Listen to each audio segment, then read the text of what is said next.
So I want you to just picture something with me for a second. It's like 2 o'clock in the morning, Okay. and the house is just completely dead quiet. And in the center of the dining room, you have this overseas trained dentist who is just hunched over a table. Oh, yeah, I can picture it. Right. Like the surface is just buried under scattered notes, highlighters everywhere. And there's this calendar that is absolutely covered in red ink. Red ink is never a good sign. No, no, it's not. And next to them is this plate with an unfinished meal that, I mean, it probably went cold like 4 hours ago. Oh, man. Yeah. But here's the thing.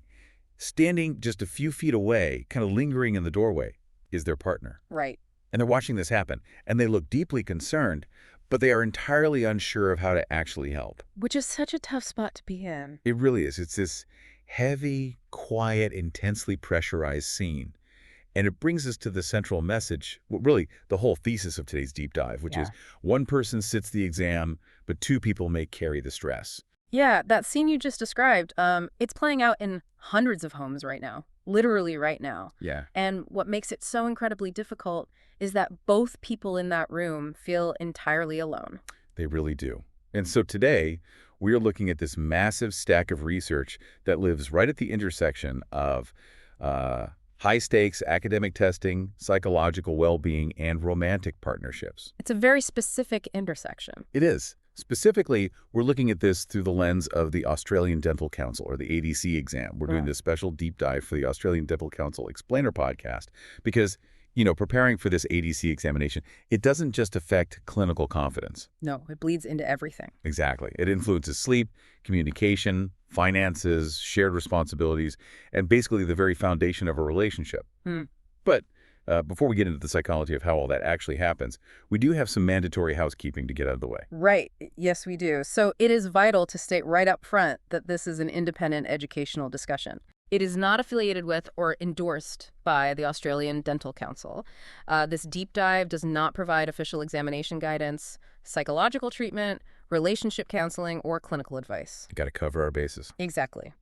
And experiences differ heavily between individuals and couples, so anyone experiencing significant or persistent distress should really consider speaking directly with an appropriately qualified health professional. Okay, so I hear the disclaimer, but let's just be real for a second. Yeah. When you are the one who is studying 12 hours a day, Oh, yeah. or when you're the partner who has to watch them study 12 hours a day, Yeah. it is incredibly hard to step back and just look at your relationship objectively. It's almost impossible. Right. So to really understand how this stress breaks down a relationship, I think we first have to understand the specific stressor itself. The exam. Yeah, the exam. Hmm. Because this isn't just a standard, multiple choice test you cram for over a random weekend. No, not at all. So the ABC assessment process, it's this really rigorous multi-stage pathway, and its entire purpose is to evaluate whether an overseas qualified dental practitioner actually meets the highly specific standards that are expected of a recently qualified Australian dentist. Right. So it's a very high bar. It's a very high bar. It involves massive clinical knowledge requirements, but it doesn't just stop at rote memorization. So they can't just memorize flashcards. Exactly. It actively tests a candidate's ability to apply that knowledge through scenario-based clinical reasoning and professional ethical judgment. And there's a practical assessment component too, right? Mm-hmm. Which honestly sounds terrifying. It is. It is highly demanding. Candidates are often just really struck by the realization that the standards, the infection control rules, and just general clinical practices in Australia might differ wildly from what they learned. Oh, wow. Yeah, and not just learned, but successfully practiced in their home countries for years. Wait, let's pause on that because I feel like that is a crucial piece of the psychology here. Because you aren't just asking a student to learn something new. You are asking an experienced professional to basically unlearn their muscle memory, right? That's a great way to put it, yeah. Like if you've done a procedure 1,000 times one way, and now you are being told that way is quote-unquote incorrect for this specific exam, Yeah. I mean, that has to cause massive cognitive dissonance. It causes profound cognitive dissonance. I mean, it attacks their professional identity. Oh, wow. Yeah. They aren't just fighting the material, right? They are fighting their own established expertise, and they're doing it all under extreme time pressure. And then you combine that with the financial and logistical realities. I mean, a lot of these candidates are working part-time jobs. Oh, yeah. Totally unrelated to dentistry, just to survive. Just to survive. So they're studying late into the night, and they're carrying the weight of literally securing their family's entire future in a brand new country. The stakes are literally as high as they can possibly be. It's wild. It kind of makes me think about the asymmetry of it all, like comparing it to training for an Olympic event, but with a weird twist. Okay, how so? It's like you're running a marathon, but your family is basically forced to run alongside you. Right. And they're carrying all your water and your gear, but they haven't trained for it themselves at all. That is such a good analogy. Because the emotional impact of this crucible, it's shared, but it looks completely different depending on which side of the dining room table you are actually on. Exactly. The research outlines this asymmetry perfectly.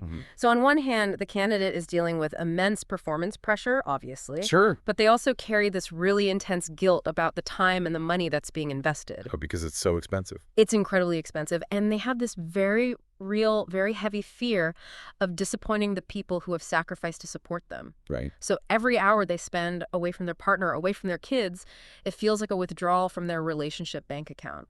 While the partner who's standing in the doorway is dealing with just a totally different flavor of stress. Yeah. Because they're just watching this happen. Yeah. The partner often feels totally overlooked and emotionally disconnected because their significant other is effectively married to their study materials right now. Yeah, that makes sense. And there's also this pervasive uncertainty about the future. The partner is constantly thinking, how long is this pressure going to last? Right. What happens if they don't pass? Are we going to have to do this all over again? Which raises an incredibly scary question for a couple, I think. When you are in the thick of it and you feel resentful and guilty and just totally disconnected, Yeah. does that actually mean the relationship is fundamentally failing? Because I imagine it feels like it is failing. Well, this raises an important question, right? It feels like a crisis. Yeah, but the literature is really clear here. The answer is definitively no. Okay, that's a relief. Yeah. Experiencing these feelings, it does not mean your relationship is doomed or that you've, chosen the wrong partner. Right. It simply means that both people are currently carrying a significantly heavier psychological load than usual. The system is overloaded. It's not necessarily broken. Okay, so the system is overloaded. We know the stress is there. I can see the messy dining room table. I can literally feel the tension in the room. But what I don't really understand is the physics of it. The physics. Yeah, like how does a bad practice exam score on a laptop actually transfer into the couple's living room? Like, how does academic pressure literally infect a relationship? Okay. To explain that mechanism, relationship researchers rely on something called the spillover crossover model. Spillover crossover model. The SCM. Exactly, SCM. It breaks the transmission of stress into two distinct phases. The first is intra-individual. Meaning inside one person. Right. It happens entirely inside the student. The second phase is inter-individual, meaning it actually jumps between people. Okay, let's start with the inside, the inter-individual phase. What's happening there? So that is the spillover part of the model.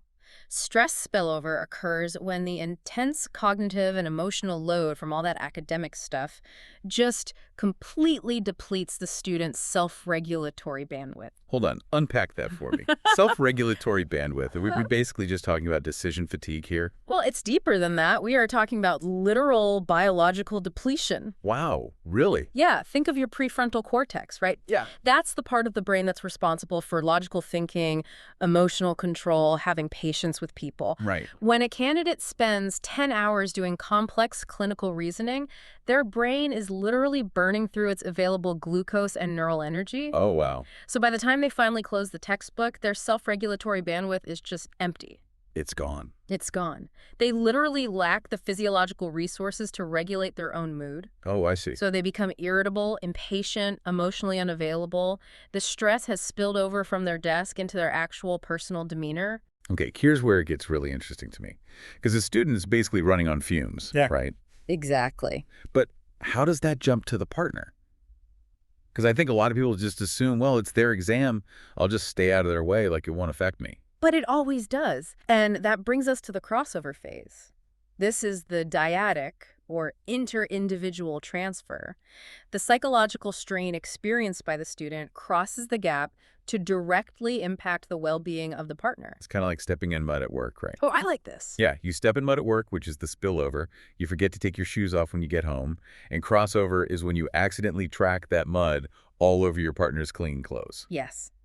That is a perfect analogy. And the research shows this mud cracking, this resonance, it happens through two main pathways. Okay, what are they? First, there is direct crossover, and this is actually driven by pure empathy. Empathy. Wait, really? Yeah. The non-testing partner loves the student, right? So they see their partner suffering, and their own nervous system internally replicates and absorbs that anxiety and exhaustion. Oh, man. It's a pro-social response, like they care, Yeah. but it rapidly depletes the partner's own emotional reserves. So empathy actually becomes a vulnerability here. In a weird way, yes, it does.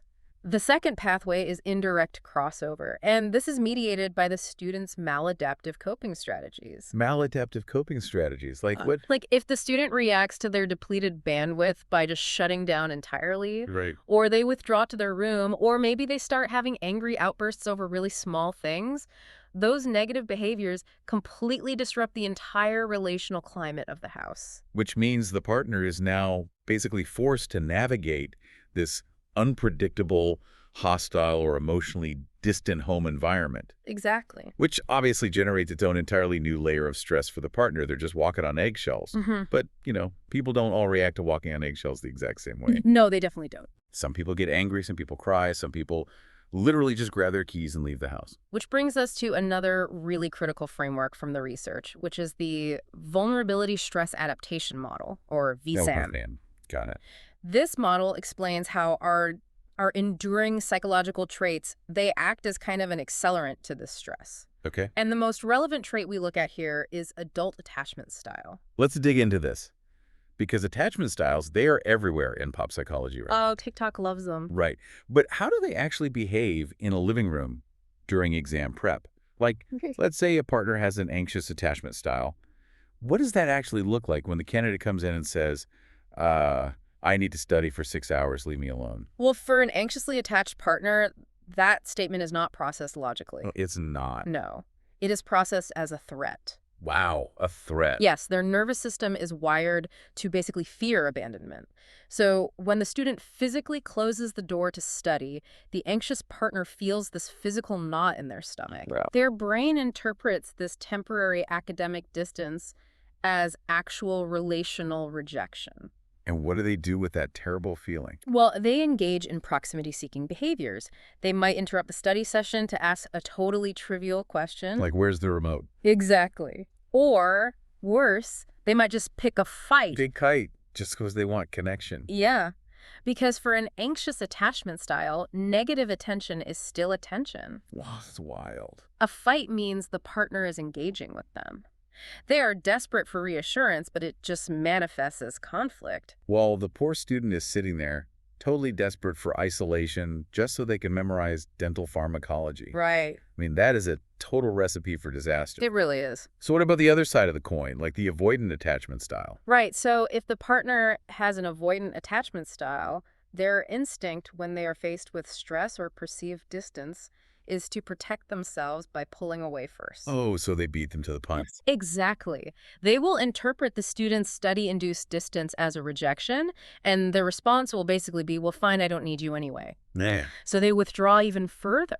And that creates this massive, silent chasm of isolation between the two of them. It's just two people in the same house living entirely separate, lonely lives. This is all so dangerous because, reading from the source material, I was just so fascinated by this idea of a communication matrix. Yes, the communication matrix. Because it turns out when we are under this much pressure, we rarely just sit down calmly and say, dear partner, I am cognitively exhausted and my self-regulatory bandwidth is depleted. No one has ever said that in the history of relationships. Right. Instead, we speak in this kind of secret stress language. We absolutely do. Chronic cognitive exhaustion, it frequently masks itself in behaviors that look like totally unrelated relationship problems.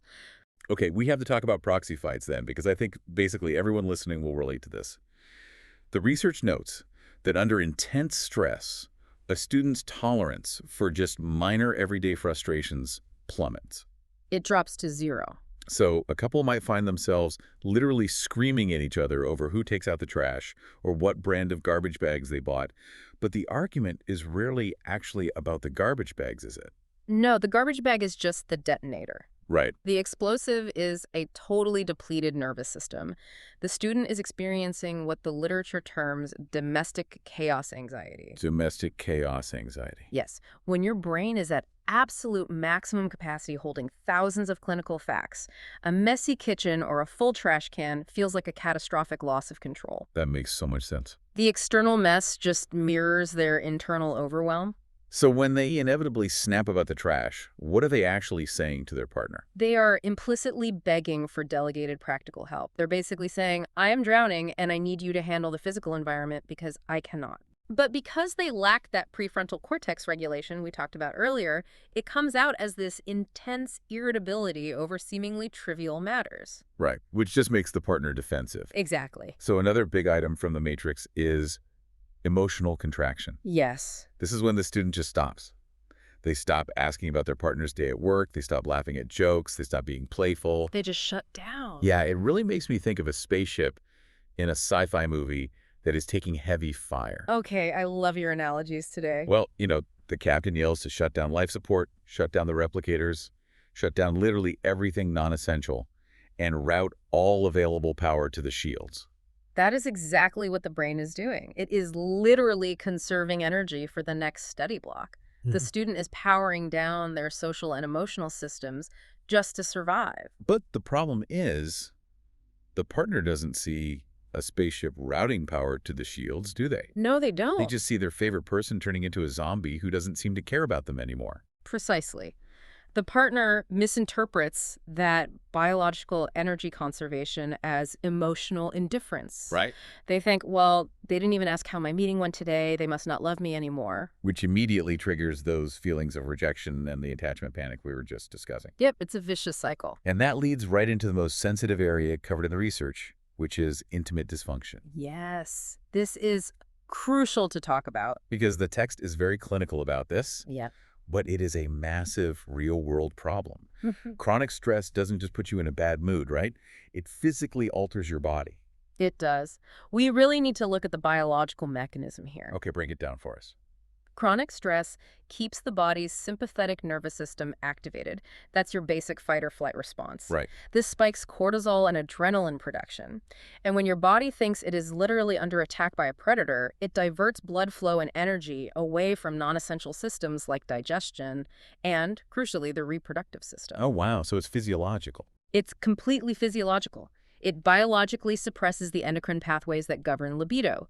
So sexual and physical intimacy just steeply declines. It's an actual biological shutdown. It's not a choice the student is making. Exactly. But again, without open communication about that science, the partner just takes this incredibly personally. They really do. They see a lack of physical affection, a lack of initiation, and they just assume the student is no longer physically attracted to them. Which is heartbreaking. It is. It creates this brutal, silent feedback loop of emotional rejection and physical distance. Which means we, as partners or even as candidates, we have to learn to translate this stress language. We have to.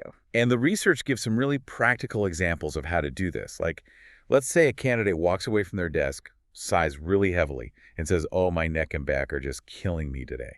Right. So the instinct there for a partner might be to say, well, you need a better ergonomic chair. Yeah.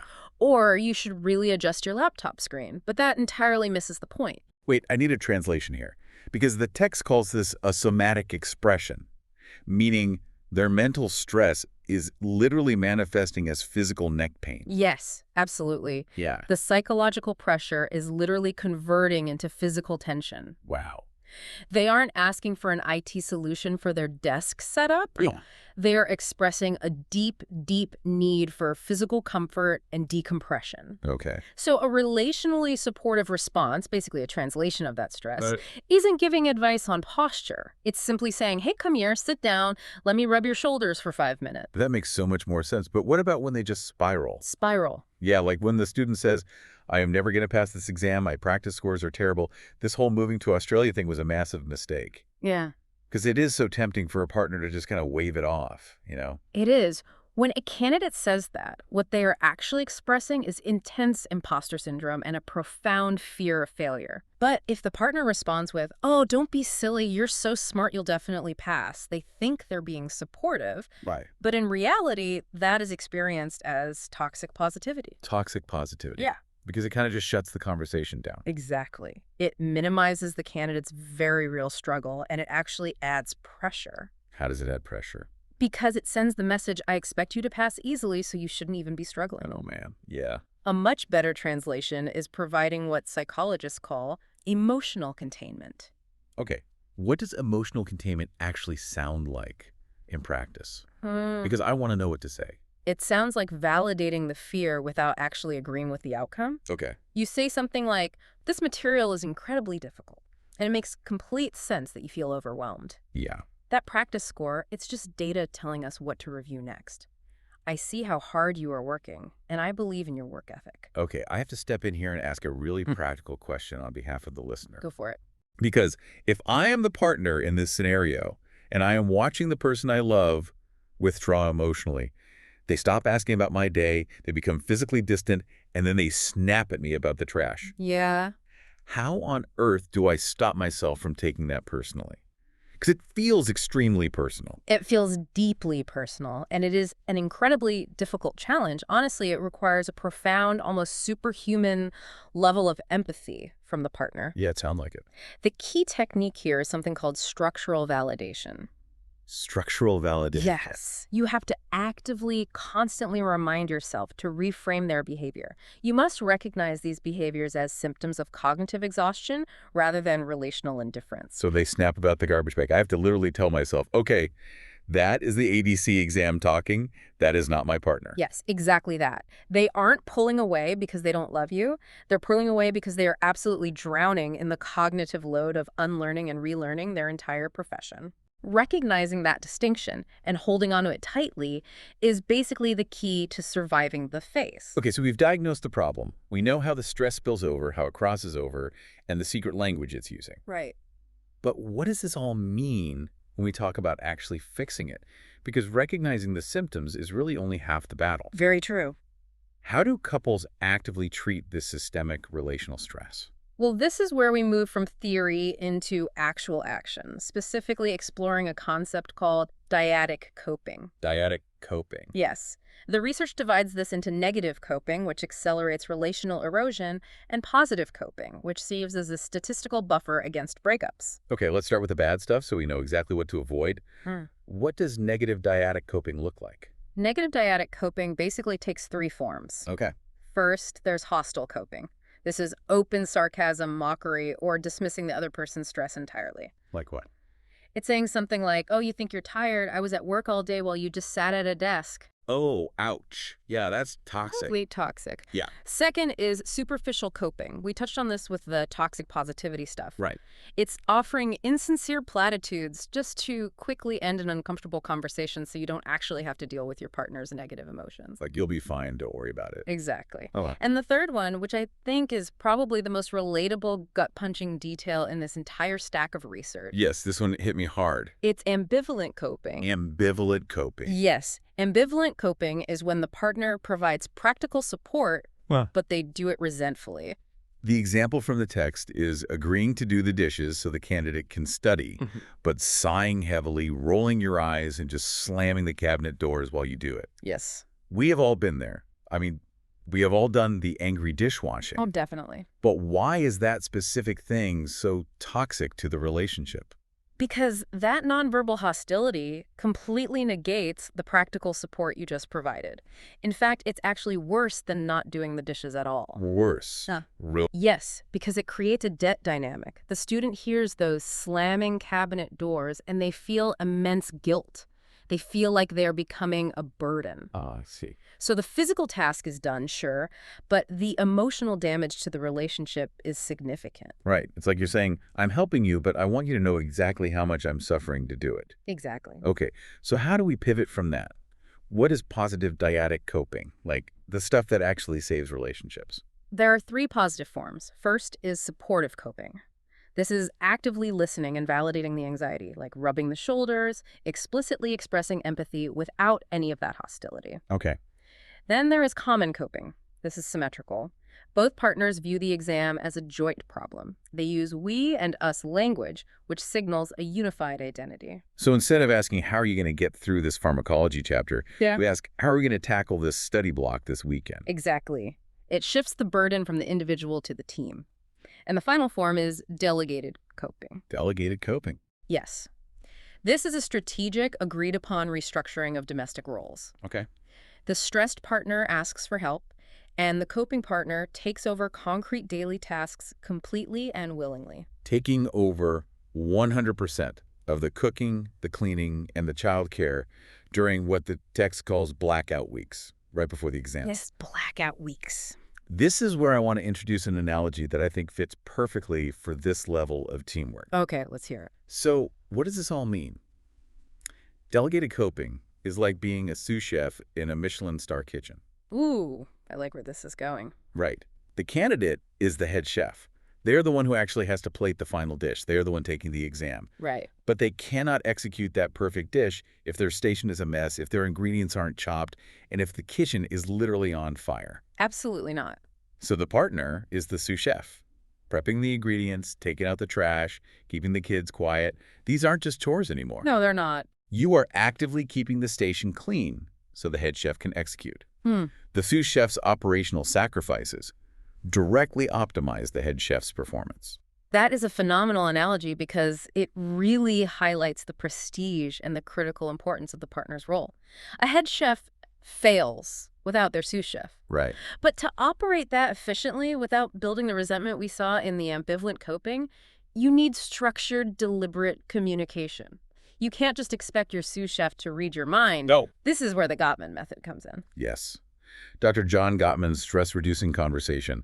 I was reading this in the research thinking, honestly, every couple on Earth should be doing this, exam or no exam. It is one of the most clinically validated interventions for protecting relationships from external stress. But it only works if you follow the rules. And the rules are very strict. Very strict. Right. It requires 20 to 30 minutes daily, face-to-face, without screens or distractions. Okay, let's walk through a concrete example of this. Let's role play it because I think it's really easy to get this wrong. Yeah. The first rule is you can only discuss external stressors. Correct. You can talk about the exam, the professors, the difficulty of the material, a bad email, or traffic. But absolutely no relationship grievances are allowed. So if I am the candidate, I can say, I am so frustrated because the infection control standards here are completely different from what I practice back home, and I keep getting practice questions wrong. Right. And as your partner, my only job is to validate.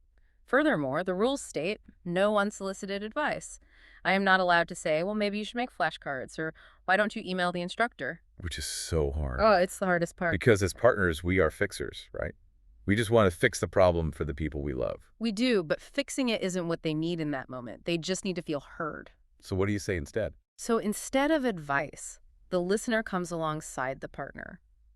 I would say that sounds incredibly frustrating. It must be exhausting to have to unlearn something you are already so good at. I completely understand why you feel overwhelmed. And that's it. That's it. You validate the emotion. You offer emotional containment. You let the pressure valve release. If you do this for 20 minutes a day, the research shows a dramatic decrease in the spillover and crossover effects. It's basically a daily detox for the relationship. Exactly. Now, to execute these positive coping strategies like the Gottman conversation or the Michelin star sous chef delegation, couples need a real structural game plan for the long haul of the ADC preparation. They absolutely do. Because this isn't a weekend cram session. This is months and months of just grinding. Absolutely. The research emphasizes that spontaneous coping, just trying to be nice to each other when you remember to, it breaks down completely under long-term pressure. You need evidence-based structural boundaries. What does that actually look like practically in a home? Well, it starts with early, realistic alignment.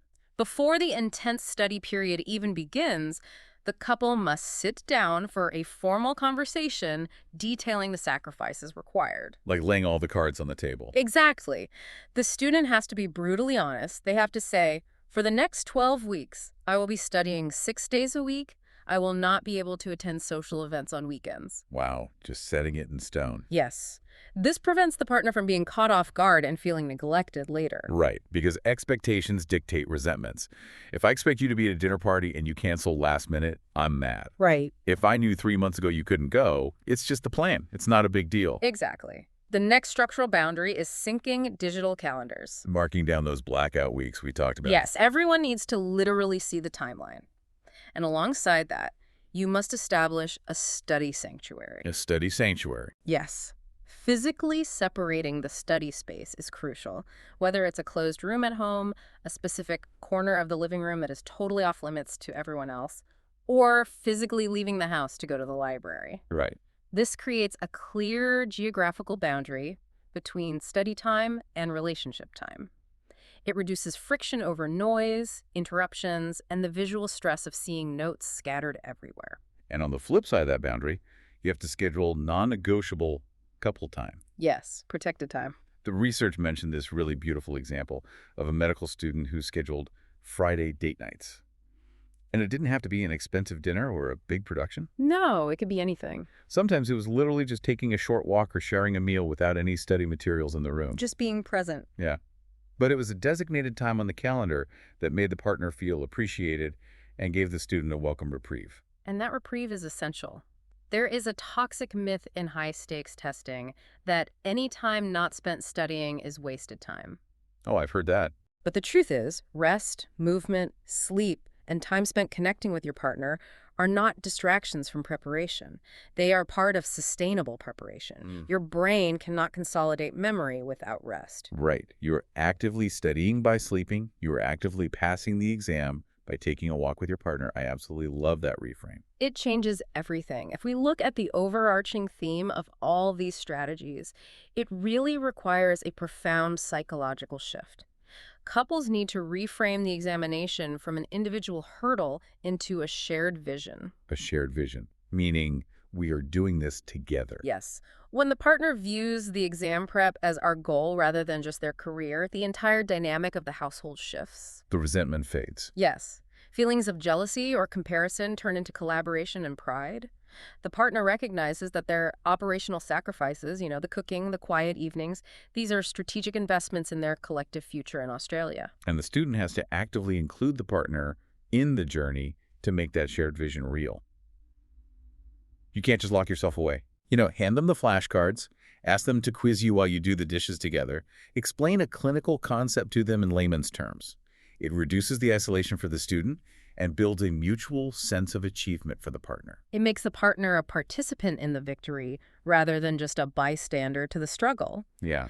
But, and this is a critical caveat here, sometimes even with perfect communication, a shared vision, and all the dyadic coping skills in the world, the pressure is just too much to handle alone. Which is completely understandable. I mean, the structural issues of the ADC exam are brutal.